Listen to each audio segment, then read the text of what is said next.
Kevin, quite a to and fro day, I think it's fair to say. What's your reflection on where we stand at this point in the game? Matt, I think that's absolutely spot on. We probably didn't hold as much pressure as we would like to have done, and we've really, sort of tried to make that our trademark in the past. However, there were some real positives in there as we went through the day. Yeah. Was it a case, going back to the start of the game then, of looking down, not up at the top? I suppose given the bright sun and the clear skies, many would have assumed it might be a batting first day, but any insight into the decision to bowl first? I think it had a decent covering of grass on it. I mean, it wasn't damp in any way, shape or form. It was actually a decent wicket with good carry in it. There's no complaints from us as a bowling side at all about the wicket. How important then was it throughout the day to not just take wickets but also to control the rate, I suppose, especially given that shorter boundary? Yeah, that's always, as I said earlier, that's our trademark. We've looked to squeeze, and when you do that you take wickets.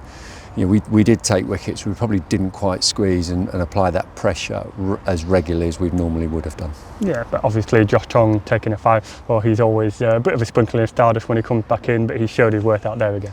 Yeah, I think I said in a previous interview, he's becoming a world-class bowler now, and he showed that for 20 overs. He's held his pace, high pace, high hostility.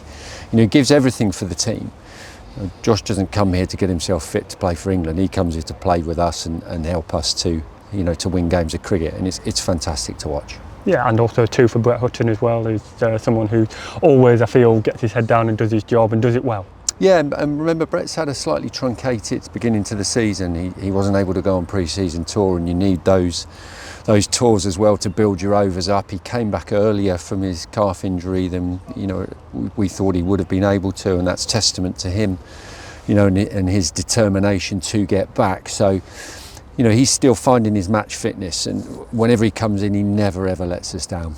And how about Dylan as well? Wicketless, unfortunately, but I think plenty of deliveries that were capable of getting a wicket. Yeah, absolutely. Dylan's had a really good start to the season. And Dylan is a wicket taker, and when he doesn't take wickets, he can get frustrated.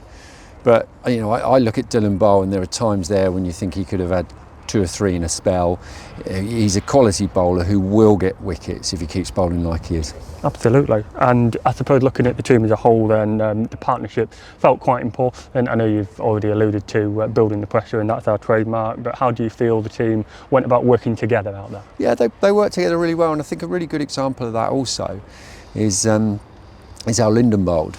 Lyndon came on as a sub in the last game and bowled really well. I think he actually bowled better again today, which is really good. When you got Lyndon coming on, and he's coming on as a 4th seamer, but we've always tried to say, look, you want to be one of 3.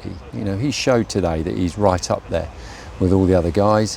And then you had Liam Patterson-White, who came on and was pretty much going under 3s. He does a great job on wickets when you see your big seamers coming in. All of a sudden he comes on, not only does he keep it tight, he looks like he's squeezing and looking like he can take wickets. And that's where it's a really well-balanced attack. Yeah, absolutely. And talking of balance, the number of overs that everybody bowled, especially those 3 leading seamers, was very similar. Do you think that testament to the fact that everybody's willing to bowl that number of overs and take responsibility for the team, share it around? Yeah, I mean, they're all willing to do it, but you've got to be good enough as well.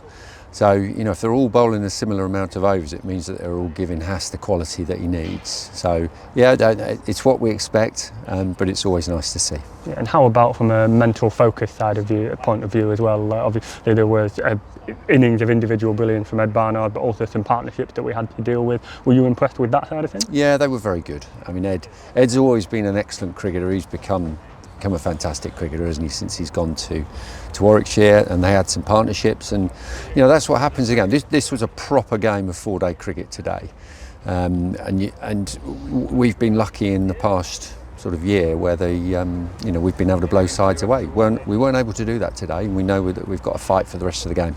Sure. And then looking ahead to tomorrow, what is the plan of attack? I suppose it's pretty simple: take those final 2 wickets and then have a bat. Get those final 2 wickets and then go in and get stuck in.